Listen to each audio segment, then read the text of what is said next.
For most of us, these bizarre, otherworldly shapes are strangely beautiful.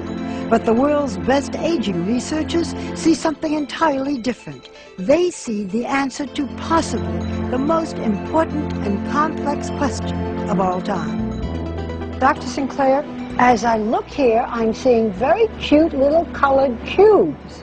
Well, these little cubes are actually the protein in our bodies that we believe controls the aging process. If he is right, Dr. David Sinclair has found one of the genetic keys that will reset our biological clocks. I think we've passed a turning point in our understanding of the aging process. How did he discover these proteins? This looks like a barcode, but it's really a map of our genome, the blueprint for human life stored in every cell in our bodies. A few of these genes play a key role in the speed at which our cells age. Dr. Sinclair randomly tested tens of thousands of cells, searching for the chemical that would activate those genes. We found them by accident. We stumbled upon this molecule from red wine. And when I looked on the computer, what is this resveratrol, and found that it was in red wine, I almost fell off my chair. Because, of course, we all have heard that red wine is good for you. Just so happens I have red wine. To your health. How much of this would I have to drink to really make a difference? Well, our experiments tell us probably about 1,000 bottles a day. So that was not the solution. Dr. Sinclair then went back to the lab and found a way to make resveratrol 1,000 times more potent.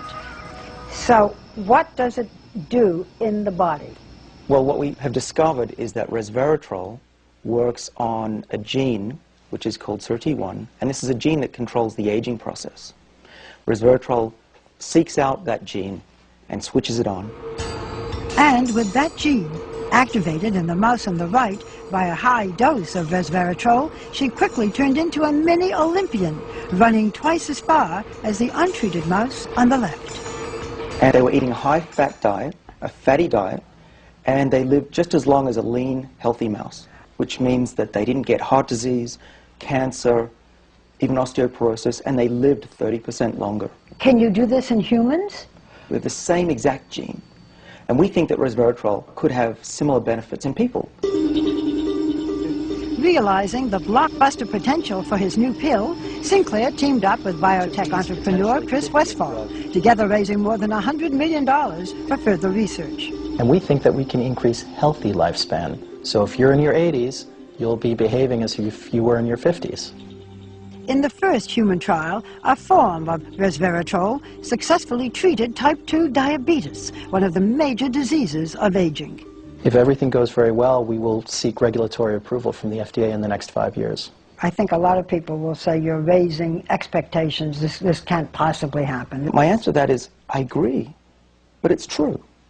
What else can I say? Aging is really a set of diseases, and if we slow them down and cure them, people will live longer, healthier lives. And you're talking especially now about diabetes and Alzheimer's? So the major killers of Western society are exactly the diseases that should be able to be treated with the drugs we're developing. Well, you know what, Doctor?